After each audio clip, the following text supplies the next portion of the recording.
Assalamualaikum warahmatullahi wabarakatuh. Salam sejahtera untuk kita semua. Perkenalkan, kami dari kelompok 6 dalam mata kuliah Pendidikan Inklusi. Kami juga berasal dari kelas 3F PGSD. Anggota kelompok 6 ini dimulai dari saya, Muhammad Figo Alfaik, lalu ada rekan saya, Retna Ayu, ada Galda, Gaisani, juga ada Desaepul, ada Wulan Cahya, dan Desti Fadiska.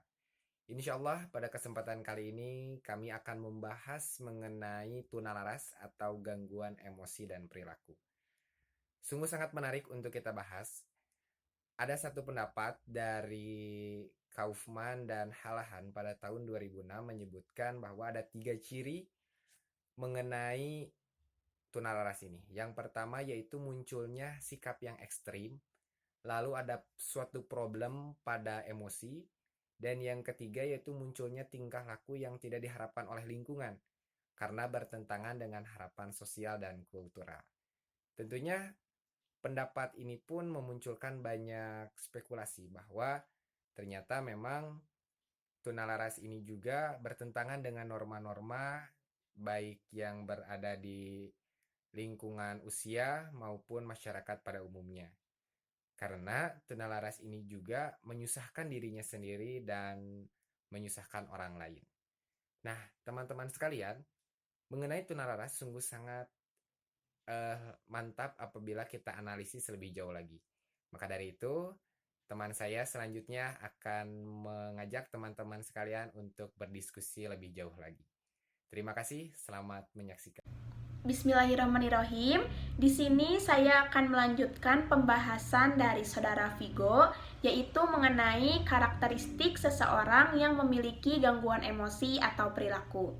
Menurut Howard dan Orlinsky 1998, dalam Sunardi 1996, seseorang yang memiliki gangguan emosi memiliki karakteristik yang pertama, ketidakmampuan untuk belajar, tetapi ketidakmampuan untuk belajar ini bukan disebabkan oleh faktor intelektualitas, alat indera, maupun kesehatan. Lalu yang kedua, ketidakmampuan untuk membangun atau memelihara kepuasan dalam menjalin hubungan baik dengan teman sebaya maupun dengan pendidik. Yang ketiga, tipe perilaku yang tidak sesuai atau perasaan yang di bawah keadaan normal.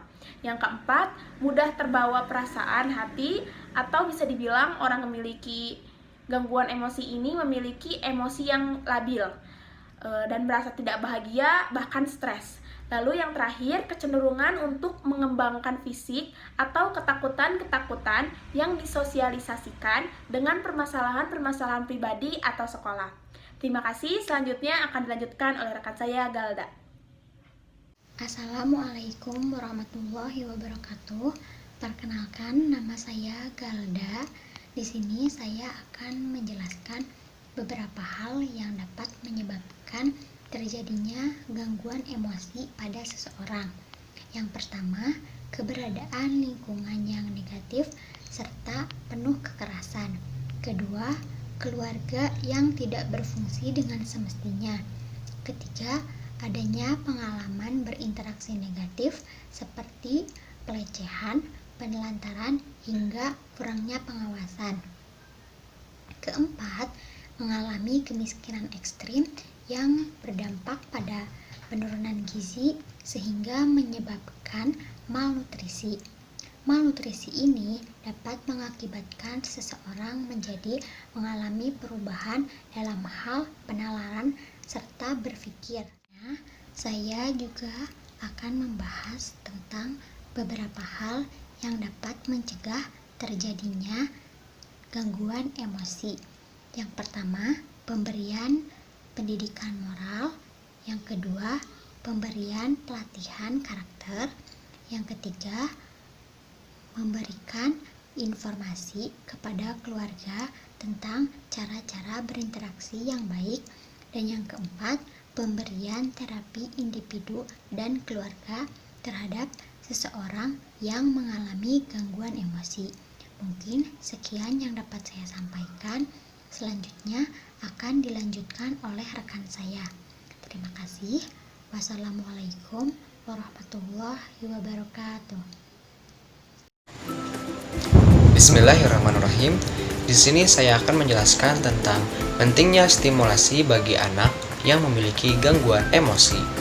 Pentingnya mengembangkan kemampuan sosial emosional anak akan berguna untuk dia sampai dewasa nanti, karena di kemudian hari ia akan berkutat di kehidupan sosial masyarakat, sekolah, tempat kerja, dan bahkan di kehidupan pernikahan nantinya. Mengembangkan sosial emosional anak bisa dilatih dengan semenjak dini melalui beragam kegiatan, salah satunya adalah dengan bermain.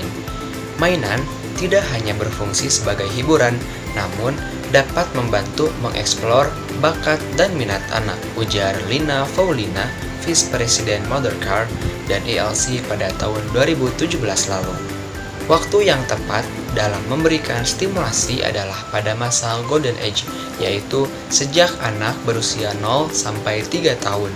Fokus stimulasi bisa mengarah pada perkembangan berbagai kemampuan penting seperti motorik, sensorik, kreativitas, serta kemampuan sosial emosional anak. Pada usia Golden Age, otak anak akan berkembang dengan pesat, menyimpan semua hal yang diajarkan oleh orang tua dan pengasuhnya, sedangkan pada usia di atas 3 tahun, otak anak sudah membentuk habit atau kebiasaan sehingga akan lebih susah untuk mengubahnya. Sekian saja materi dari saya. Terima kasih. Assalamualaikum warahmatullahi wabarakatuh. Nama saya Desti Fariska dengan NIM 1901864.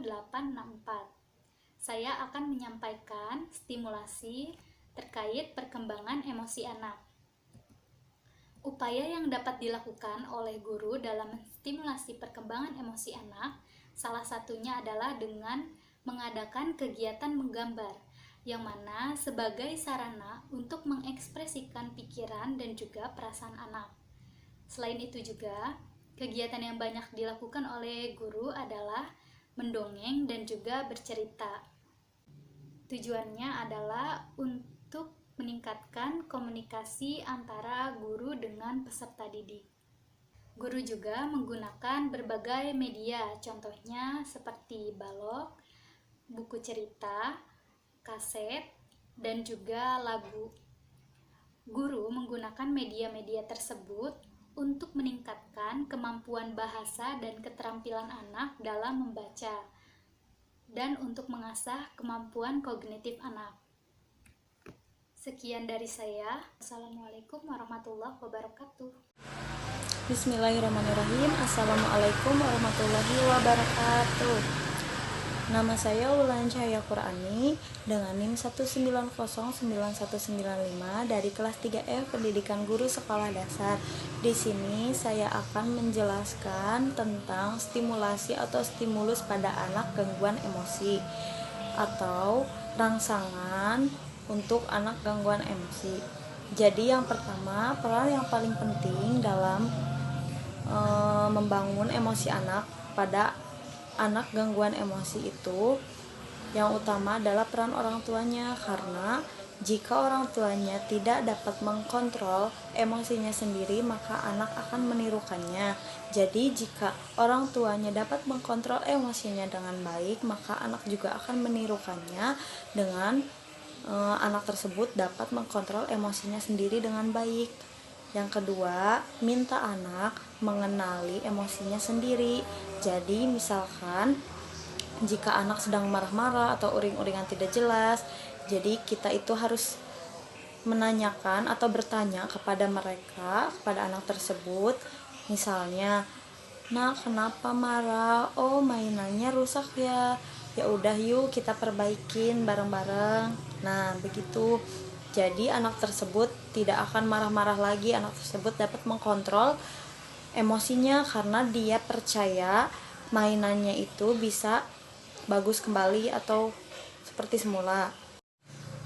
Nah, yang ketiga, minta anak untuk menyalurkan emosinya secara positif. Jadi misalnya anak tersebut diejek oleh temannya. Nah, kita harus ajarkan kepada anak tersebut, dia itu harus mengungkapkan kekesalannya itu kepada si pengejek. Misalkan, aku tidak suka diejek. Nah, kalau misalkan tidak mempan juga, kita minta anak untuk mencari teman yang baru, mencari teman yang baik menurut anak tersebut. Nah, yang keempat, kita beri reward atau penghargaan kepada anak kita yang bisa mengkontrol emosinya. Seperti tadi, misalkan dia diejek oleh temannya, tetapi dia tidak marah, melainkan dia dapat mencari teman baru dan dia dapat mengkontrol emosinya dengan baik. Jadi, jika anak tersebut dapat mengkontrol emosi dengan baik, kita dapat memberi penghargaan, misalkan hebat, kamu pintar, dan pujian-pujian lainnya. Terima kasih, sekian dari saya. Wabillahi taufiq wal hidayah. Wassalamualaikum warahmatullahi wabarakatuh.